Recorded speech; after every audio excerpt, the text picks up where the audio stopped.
आदाब। हम taxi association के लोगों के पास आए हुए थे, स्पेशल टैक्सी एसोसिएशन के लोगों के पास आए हुए थे। जब आप टैक्सी वालों से बात करते हैं तो दुख और तकलीफ़, परेशानी, ये तमाम चीज़ें एक एक करके बाहर निकलना शुरू हो जाती हैं। तो आपको ये मालूम पड़ता है कि ज़िंदगी वैसी नहीं है जैसी हमें बाहर से नज़र आ रही है। अंदर की हकीकत कुछ और है। सरकार ने एक हुक्मनामा जारी किया था और ये हुक्मनामा केंद्रीय वित्त मंत्रालय से यानी यूनियन फाइनेंस मिनिस्ट्री की तरफ से हुक्मनामा आया था तमाम बैंक्स को, और तमाम जितनी भी फाइनेंशियल कंपनीज हैं उनको ये कहा गया था कि आप किसी भी अपने लोनी को, जिसने आपसे लोन लिया, उससे परेशान नहीं करेंगे। लेकिन हकीकत क्या है, इसी हकीकत को बयान कर रहे हैं। मेरे साथ हैं, खुद टैक्सी के मालिक हैं। आइए इनसे बात करते हैं। आपका नाम? सौरभ खजूरिया। सौरभ जी, जानना चाहूँगा कि क्या परेशानी आपको आई, आपने कहाँ से लोन उठाया था और स्थिति क्या है इस वक्त? सर, मैंने एक बाइक ली थी और घर के लिए, बच्चों के लिए एक एलईडी ली थी। बजाज फाइनेंस से केस करवाया हुआ, एक एचडीएफसी से। गवर्नमेंट ने अभी जैसे लॉकडाउन शुरू हुआ तो उन्होंने बताया कि आपकी जब तक लॉकडाउन रहेगा आपकी ईएमआई नहीं कटेंगी। हमारे अकाउंट में जितनी देर तो पैसे थे, पेमेंट्स थी, तो ये अकाउंट में से पैसे काट दे गए हमारे। दो तीन बार कस्टमर केयर को भी फ़ोन किया कि सर आप पेमेंट क्यों कर रहे हो? कहते सर आपके अकाउंट में है तो हम तो काटेंगे। तो फिर उसके बाद फर्स्ट इंस्टॉलमेंट मेरी एक बजाज फाइनेंस में थी, पेमेंट आई, मैं बाहर से आया तो उन्होंने वो भी क्लियर कर ली। जब मैं वापस पहुंचा मेरे अकाउंट में पैसे ही नहीं थे। घर में राशन वगैरह डाला तो जितने पैसे थे वो खत्म हो गए। फिर मेरे टूरिस्ट कोई गेस्ट थे, मेरा 19 मई को बर्थडे था, उन मैम ने मेरे अकाउंट में 5000 डाला। जैसे 5000 डाला है तो 1 मिनट में मेरे अकाउंट में से 590 दो बार कट गए। मैंने कस्टमर केयर को फिर कॉल किया कि सर ये किसका कटा? सर ये वो आपने कोई बजाज फाइनेंस से वो क्लेम किया था, उन्होंने आपकी किस्त जबरदस्ती ऑटो पे लगाई है तो उसके 590 कटे। इतनी देर में बजाज फाइनेंस का फ़ोन आ जाता है, सर आपकी ईएमआई नहीं है। सर उनसे बहस हुई तो वो कहते हैं कि मैंने उनको पूछा कि सर अभी तक तो बजाज फाइनेंस गवर्नमेंट ने हमें ये बोला कि जब तक लॉकडाउन है आपकी ईएमआई नहीं कटेगी। कहता वो गवर्नमेंट कौन होती है हमें ये बोलने वाली कि आपकी किस्त क्यों नहीं है? सर अगर आपको करा जो आपने इंटरेस्ट लगाना लगाओ, हम कंज्यूमर कोर्ट में देखेंगे, फिर आपको बात करेंगे जब गवर्नमेंट बात करी। कहता आपने कंज्यूमर कोर्ट में जाना, जिस मर्जी गवर्नमेंट के पास जाना वो आप जाइए, हमने पेमेंट कार्ड नहीं काट रही है। सर एक आदमी की ईएमआई है 685 रुपये, 685, आपको 1280 रुपये वो एक्स्ट्रा चार्ज लगा रहे हैं। कितने % इंटरेस्ट ले रहे हो ये भी नहीं पता किसी को। ऊपर से बैंक वालों को बोला, बैंक वालों ने बोला कि आपने मेल डालनी चाहिए थी। यहाँ पे एक 50% ऐसे वो लोग हैं जिनके पास एंड्रॉइड फ़ोन तो है, उनको चलाना नहीं आता, वो मेल देख नहीं सकते। वो मेल करेंगे कैसे बैंक वालों को कि मेल करें आपको, तो फिर आप किस्त बंद करोगे? वो कौन से, जब आपको गवर्नमेंट ने एक ऑर्डर दिया कि ईएमआई नहीं कटेगी, तो ईएमआई काटने का फन ही कोई है। जो आदमी अभी घर के लिए राशन रखेगा अपने लिए, इसका मतलब कि सभी लोग अपने बैंकों में से पैसा निकाल लें ताकि ईएमआई न कटे। मैं आपसे जानना चाहूँगा कि ईएमआई कब तक आपकी कटी है? क्या बिल्कुल ठीक, आप मई के महीने तक की सारी ईएमआई कट गई हैं? सर सिर्फ बजाज फाइनेंस की ईएमआई नहीं कटी मेरी अभी तक, बाकी बाइक की तो कंटिन्यू कट रही है ना। मार्च में कटी है, फरवरी से हो गया ये हमारा कंटेंट, मार्च में इन्होंने बंद किया है, मार्च की कटी है, अप्रैल की कटी है, मई की भी कटी है। तीनों कटी हैं। लेकिन सरकार तो कह रही है, हमने कह दिया कि भाई काटनी नहीं है। मेरी बाइक की किस्त आती है 4 मई को, ठीक है, मेरे पास पैसे नहीं थे उस वक्त तो इन्होंने काटी नहीं। जैसे किसी ने मेरे अकाउंट में 5000 रुपये डाला है, इन्होंने उसी वक्त ईएमआई काट ली अपनी 3000 कुछ रुपये थी। तो क्या आपने कहीं कंप्लेंट की, किसी कस्टमर केयर से बात? कस्टमर केयर से बात की है, कस्टमर केयर भी यही कहता है कि जब तक आपके अकाउंट में पैसे हम तो काटेंगे। अच्छा, तो इसका मतलब ये हो गया कि जो सरकार ने वहां से बाज़ाब्ता एक हुक्मनामा जारी किया है उसको नहीं मान रहा बजाज फाइनेंस। बजाज फाइनेंस बिल्कुल नहीं मान रहा। एचडीएफसी ने बोला कि अगर आप हमें रिक्वेस्ट डालते तो हम आपकी अगली बार नहीं काटेंगे। एचडीएफसी वालों को बोला कि सर अब अगर लॉकडाउन नहीं खुला तो अगर 1 जून से आपकी ईएमआई नहीं कटेगी। बजाज फाइनेंस तो जबरदस्ती ऐसे कर रहा है जैसे बदमाश होते हैं कोई, वो कहते हैं आपको ईएमआई देनी है, नहीं देनी है तो आपको हर महीने 1200 रुपया चार्जेस लगेगा एक्स्ट्रा। फिर उसके ऊपर भी एक्स्ट्रा चार्जेस लगेंगे अगर आपने इस मंथ नहीं दी है, उसका उन्होंने बनाया 1200 कुछ रुपये, ठीक है। अगर आप नेक्स्ट मंथ उसको क्लियर नहीं करोगे फिर उसके ऊपर भी इंटरेस्ट पे इंटरेस्ट लगाती रहेगी वो कंपनी। अच्छा, तो मुझे इस चीज़ के लिए मुझे इनकी बॉम्बे की कंपनी, बॉम्बे जो इनकी ब्रांच है वहाँ से फ़ोन आए हैं, इनकी जम्मू में कोई ब्रांच है वहाँ से फ़ोन है, कम से कम भी दिन में इनके 10 बार तो फ़ोन आते, 10 बार तो इनकी वो आ जाती भरोजी किस्त, भरोजी नहीं होंगे तो मैसेज तो आते ही रहेंगे ना इनके आपको कि किस्त भरनी है आपने। तो मुझे ये बताएं कि कमाई हो रही है क्या? टैक्सी आप चला पा रहे हैं या इन दिनों जब से ये ग्रीन जोन और ऑरेंज जोन के बीच में आपको परमिशन दे दिया गया है चलने का, क्या आप टैक्सी चला पा रहे हैं? और ठीक मैं जानना चाहूँगा कि जब से लॉकडाउन शुरू हुआ था 24 मार्च से लेकर आज के दिन तक कितने फेरे लगाए होंगे आपने? सर पिछले महीने जब ये यूनियन टेरिटरी का पंगा हुआ ना, हम तब से खड़े हैं गाड़ियाँ लेके। महीने में ज़्यादा नहीं ज़्यादा 2 या 3 चक्कर लगते हैं। उसमें से आपने ड्राइवर को पे देनी है, गाड़ी की मेंटेनेंस करनी है, गाड़ी में टायर डालने हैं, इंश्योरेंस करवानी है, परमिट निकालना है। नहीं होगा तो महीने में 3-4 बार तो ट्रैफिक वाले तंग कर जाते हैं। नहीं होगा जी, कभी होता है कि गलती से ड्राइवर ने, चलो हम भी मानते हैं हमारी ड्राइवर की गलती, सीट बेल्ट नहीं लगाई है, चलो जी उसका एक तो उसके चलान इतने महंगे हो गए ना, हाँ जी सीट बेल्ट नहीं लगाई 500 है। सर गवर्नमेंट अगर कंपनी ने हमें सिस्टम लगा के दिया है, स्टीरियो वगैरह लगा के दिया, टूरिस्ट गाड़ी है, इंटरटेनमेंट भी चाहिए टूरिस्ट को, नहीं होगा तो उसकी इसी का चलान काट देंगे 5,000 रुपया। अच्छा, जो मंथली जितनी पैसे आए तो वो तो आधे तो पहले पुलिस वाले ही ले जाते हैं हमारे से, बाकी बचते हैं। इतनी दिन में जब तक गाड़ी अपने सही कंडीशन में आती है तब तक टायर खत्म हो जाते हैं। टायर भी डालने में आजकल 40,000 के टायर आते हैं गाड़ी को। अच्छा, टायर डालने के लिए भी उधार लेना पड़ता है किसी को। अच्छा, अब ये भी सुनने में आ रहा है कि रेडियो टैक्सी चलने वाली है यहाँ पर। सर रेडियो टैक्सी का तो अभी तो ये कह रहे हैं कि रेडियो टैक्सी चलानी है। सर यहाँ पे जो अपनी गाड़ियाँ खड़ी हैं वो नहीं चल पा रही हैं तो रेडियो टैक्सी कहाँ चलाएंगे? ये हमें समझ नहीं आ रही है। रेडियो टैक्सी के पीछे पड़ी है सारी गवर्नमेंट पड़ी है कि रेडियो टैक्सी चलाओ, रेडियो टैक्सी चलाओ। हम कहते हैं हमारी गाड़ी खड़ी है, हमें रेडियो टैक्सी बनाओ, हमें चलाएंगे। मुझे ये बताओ कि अगर एक नई गाड़ी आज खरीदनी हो, मैंने टैक्सी खरीदनी है, मैंने टैक्सी चलानी है, एक टैक्सी खरीदने से लेकर उसे ऑन रोड लाने तक टोटल कितना खर्चा आज के दिन मुझे लगेगा?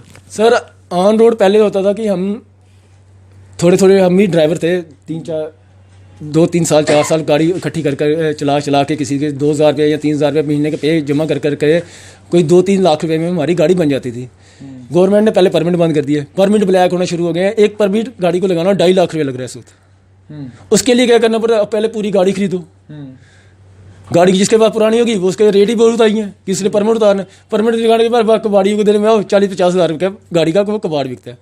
2.5 लाख के ऊपर परमिट पड़ रहा है। ऊपर से गवर्नमेंट ने ये लगा दिया हमें 11% टैक्स भरो, जितनी गाड़ी का उसके ऊपर 11% भरोगे फिर आपको होगा। पहले जो आदमी बेचारा रोजी रोटी कमाने के लिए 3-4 लाख रुपए में गाड़ी बनाता है, अब उसको चाहिए कोई 12-13 लाख रुपए। वो 13 लाख रुपये कभी इकट्ठा करेगा, कब बेचारा ड्राइवर से मालिक बनने की कोशिश करेगा। इंश्योरेंस लगभग कितनी है? और ये जो आपने 11% टैक्स कहा, ये मान लीजिए कौन सी गाड़ी है जो इसको टैक्सी नॉर्मल, आज कौन सा कस्टमर कौन सी गाड़ी प्रेफर करता है टैक्सी इस्तेमाल? सर गाड़ी तो जो भी कस्टमर आता है वो लग्जरी प्रेफर करता है। यहाँ से टोयोटा कितने की पड़ेगी एक लग्जरी गाड़ी? एक इटियोस आती है 9 या 9.5 लाख की, उसके ऊपर 11% टैक्स कितना हुआ? 11 उसके ऊपर टैक्स बढ़ जाता कोई 90,000 रुपये। 90,000 वो भी भरना है हमें। फिर उसके बाद इंश्योरेंस हमारी जो है प्राइवेट गाड़ी की हमसे कम है, हमारी उससे भी 40% एक्स्ट्रा। ठीक, अगर एक प्राइवेट इतिहास लोगे उसकी इंश्योरेंस आ जाएगी जहाँ से 31-32,000। जैसे इसको कमर्शियल टैक्सी के लिए जाती है उसकी 45, 48, 49,000। अच्छा, तो इसका मतलब ये होगा कि अगर नई गाड़ी खरीदनी है, गाड़ी 9 लाख रुपए की है तो उसके ऊपर लगभग ऑन रोड सर गाड़ी 9 लाख का शोरूम प्राइस होगा, ऑन रोड गाड़ी आपको 13 लाख रुपए की पड़ेगी। 13 लाख रुपए पहले 4 लाख रुपए उसको वो सेव करना पड़ेगा। और उसके बाद अगर आप जम्मू कश्मीर में हैं, बंद हैं, फिर ये कोविड का कहर और उसके बाद आगे हालात नहीं पता कि कैसे रहेंगे, तो कब ये खर्चे, कब ये जो सारा चीज रिकवरी कब तक हो पाएगी? अब सर ये 2 महीने जो लॉकडाउन के दौरान है, हमें इतना पता है कि हम 3-3 साल पीछे चले गए हैं। अभी आगे का तो पता नहीं, हम 3-3 साल रिवर्स हो गए पीछे। अगर आने वाले टाइम में देखो जाओगे तो हमारा इतना पता है कि अगले साल 31 मार्च तक हमारे पास कोई ना टूरिस्ट है ना कुछ है, क्योंकि गवर्नमेंट अभी तक हमें जैसे इनका फैसले पता लग रहे हैं कि 31 दिसंबर तक तो यहाँ पे कोई हलचल ही नहीं होगी टूरिस्ट की। तो ना तो कोई यहाँ पे अभी ट्रेन, ना कोई एयरपोर्ट की वो इन्होंने डिमांड बताई है कि अगर चलेंगी फ्लाइट्स चलेंगी तो टूरिस्ट जिस हालात में क्वारंटाइन में पूरा हिंदुस्तान जल रहा है, कोई टूरिस्ट घूमने के किसी का मन करेगा घूमने का? आपका भी नहीं मन करेगा कहीं जाके घूम के? बस सिर्फ ये आपको है कि अगर आस्था के चलते कोई माता वैष्णो देवी के दर्शन करने के लिए आए और अपनी मनोकामना पूरी करने के लिए आए, जो असल में आस्थावान देश है, हो सकता है कि जो ही लॉकडाउन फ्लाइट्स चलनी शुरू हो जाएं तो लोग माता वैष्णो देवी आने के लिए उत्सुक रहेंगे कि जी चलो माता से ही मांग लें कि कम से कम कोरोना का कहर खत्म हो जाए। क्या ये लगता है आपको कि अब सिर्फ धार्मिक जो टूरिज्म है या धार्मिक तौर पर जो श्रद्धालु आ रहे हैं, श्रद्धा के चलते वही एक आधा माध्यम है जिससे आपका ये जो सारा सिलसिला ठीक हो? सर जैसे मई महीना शुरू होता है, हम सभी टैक्सी वालों को यही होता है कि अभी हमारी अमरनाथ यात्रा शुरू हो गई। हमारे जितने साल के किसी लोगों को से लोन वगैरह लिए होते हैं कि जो बच्चों के लिए कोई नई चीज़ लेनी है या घर में कोई चीज़ लेनी है, जैसे कई आदमी कहते हैं दिवाली या ईद पे कोई चीज़ लेता है, वो हमारे लिए अमरनाथ यात्रा होती है कि ये 2 महीने हमारी कंटिन्यू गाड़ियाँ चलती हैं और हम पूरे साल की एवरेज जो हमारे दिन गंदे हुए होते हैं वो ठीक होते हैं। इस साल तो वो भी नहीं है। पिछले दिनों देखो आप, पूरे 1 साल में हमारी गाड़ियाँ अगर कंटिन्यू 1 साल का दिखाओगे, अगस्त तक देखोगे ना, तो हमारी गाड़ियों ने टोटली राउंड किए होंगे 30 या 35 राउंड किए होंगे। 35 राउंड में आपने कितने पैसे कमाएगा कि 1 साल के लिए EMI भी देगा और सब कुछ देगा। इसका मतलब बहुत मुश्किल है आने वाला। सर ड्राइवर को देने के लिए पे नहीं है, ड्राइवर जो बेचारा वो भी हमारी गाड़ियाँ चला रहा है, उसको भी तो पैसे चाहिए घर को राशन देने के लिए। पिछली देर गवर्नमेंट ने निकाला 1000 रुपये दे दो। सर 1000 रुपये से ऊपर तो दूध का बिल आ जाता है आजकल बच्चों को। यानी जिंदगी बहुत मुश्किल है। मुश्किल सर बहुत बहुत ज़्यादा डिफिकल्ट है। अगर घर में जाओ, घर में घर वाले सोचते हैं कहीं से पैसे लेके आए होगा, कहाँ से लाएंगे, काम ही नहीं चल रहा। अच्छा, स्कूलों का क्या होगा? स्कूल जब खुलेंगे स्कूल अभी जैसे गवर्नमेंट कर रही है, फीस तो आपको देनी पड़ेगी। एक आजकल हम जो गाड़ी चला रहे हैं, ड्राइवर होगा या कोई भी होगा, वो ज़्यादा से ज़्यादा कोशिश यही करता है कि हम अपने बच्चे को अच्छी एजुकेशन दें ताकि वो हमारी तरह ड्राइवर ना बन पाए। उसके लिए वो सभी इस वक्त जितने भी हमारे यहाँ पे हमारी एसोसिएशन के कम से कम भी कोई 900 की 950 ड्राइवर हैं। गाड़ियाँ ऑनर भी हैं, उसमें ड्राइवर भी है। 900 ने सबसे अच्छे सभी ने प्राइवेट स्कूलों में डाले हुए हैं सर। 1000 रुपये से नीचे किसी की नहीं है। ट्यूशन फीस है, वो है, गाड़ियों के रेंट है उनके। गवर्नमेंट करी जब खुलेगा तब देना। कहाँ से देंगे, काम ही नहीं है, कहाँ से देंगे। तो राशन वाला तो मतलब उसके साथ क्या हिसाब किताब है? राशन वाला आपको कह रहा है कि कोई बात नहीं, ठीक है लॉकडाउन निकलने तो फिर दे देना। सर राशन वही है जहाँ से हम कंटिन्यू राशन ले लेते हैं, वहाँ पे उधार चल रहा है। देने तो है ना सर, जिस दिन खुलेगा वो भी मांगेगा कि भैया मैंने भी राशन डालना है, मैंने भी अपने बच्चों की फीस देनी है। ठीक, उसको भी तो देना है। जिस दिन खुलेगा सही डिफिकल्टी से उस दिन हमारे लिए आएंगी। अभी तो हम भी डीठ बन के बैठे रहते हैं, यार अभी बंद है बंद है बंद है। और जिससे प्राइवेट फाइनेंसर से आपने पैसा लिया होगा वो तो परेशान अलग कर रहा होगा। सर प्राइवेट फाइनेंस का ये है हिसाब है कि अगर आपने एक बार उसके चंगुल में फंस गए हो, अगर तो कंटिन्यू EMI दोगे तो आप बचे रहो। अब जैसे बजाज फाइनेंस है वैसे प्राइवेट फाइनेंस है, ये भी क्या करेगा, जैसे हम किस्त नहीं दी है, अगर आपकी 20,000 रुपये EMI है, ठीक है, 20,000 तो आपको वो तो देना ही देना आपने, उसके ऊपर भी जितने महीने लेट करके उसका भी इंटरेस्ट देना आपने। ये गवर्नमेंट ने अभी तक उनको कोई भी बोला नहीं है कि हमें फ़ोन आ रहे हैं कि EMI आपकी ये मतलब ये होगा कि काश सरकार ने बैंकों से लोन लेना अगर आसान किया होता तो शायद लोगों को प्राइवेट फाइनेंसरों के पास जाने की ज़रूरत नहीं पड़ती। सर बैंक के पास जाओ ना, और मेरे पास पैसे थोड़े हैं तो मैं तो चलती गाड़ी सेकंड हैंड गाड़ी खरीदूंगा, पहले उसी पे काम करूंगा फिर आगे बढ़ूंगा। बैंक कहता है कि नई फ्रेश गाड़ी खरीदो तो लोन देंगे, पुरानी गाड़ी पे लोन नहीं देंगे। जो और उसके फॉर्मेलिटीज़ बहुत ज़्यादा। फॉर्मेलिटीज़ तो है सर, फॉर्मेलिटीज़ तो बैंक की पूछो ही मत है भैया। प्राइवेट फाइनेंस ये करता है कि आ जाओ पैसे उठाओ, सुबह वो अपना डॉक्यूमेंट देगा, वो खुद फॉर्मेलिटी पूरी करेगा।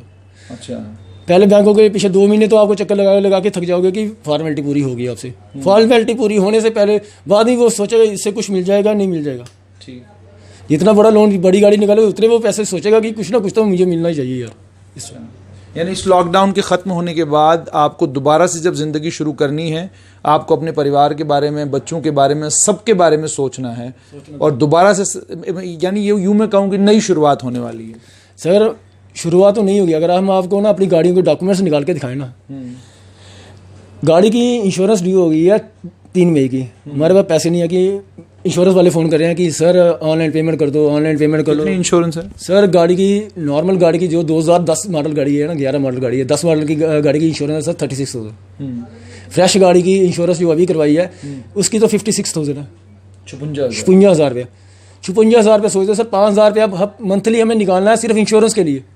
गाड़ी चलेगी तो 5,000 रुपये तो वो लोड तो पड़ ही रहा ना गाड़ी पे। अच्छा, लोन एक तरफ से और इंश्योरेंस तो है ही है सर, इंश्योरेंस तो वो साल में करवानी है आपको। बहुत बहुत शुक्रिया। तो आपने सुन लिया कि टैक्सी चलाना, और आप बहुत आराम और सुकून से जिस टैक्सी में बैठते हैं उस टैक्सी के मालिक की हालत 5 अगस्त के बाद और कोविड के इस कहर के बाद जम्मू कश्मीर में क्या हुई है। सरकार को एक बड़ा पैकेज अनाउंस करने की ज़रूरत है और NBFCs पर नकेल कसने की ज़रूरत है। उन बैंकों को जो इस वक्त भी टैक्सी ड्राइवरों को, मालिकान को परेशान कर रहे हैं, जबकि क्लियर कट गाइडलाइंस आरबीआई की तरफ से हैं कि 31 अगस्त तक कोई किस्त नहीं कटेगी। किस्तें एक्सटेंड हो रही हैं, यानी 6 महीना बाद अब में आपका लोन खत्म होगा। जो लोन 60 महीने में खत्म होना 67 महीने में खत्म होगा। अगर असलियत यह है कि किस्तें कट रही हैं, बजाज फिनसर्व परेशान कर रहा है, HDFC परेशान कर रहा है, तो सरकार का रेगुलेटरी कंट्रोल किस चीज़ पर है? आरबीआई को ये सारी की सारी जो गड़बड़ें हो रही हैं क्या इनकी खबर नहीं है?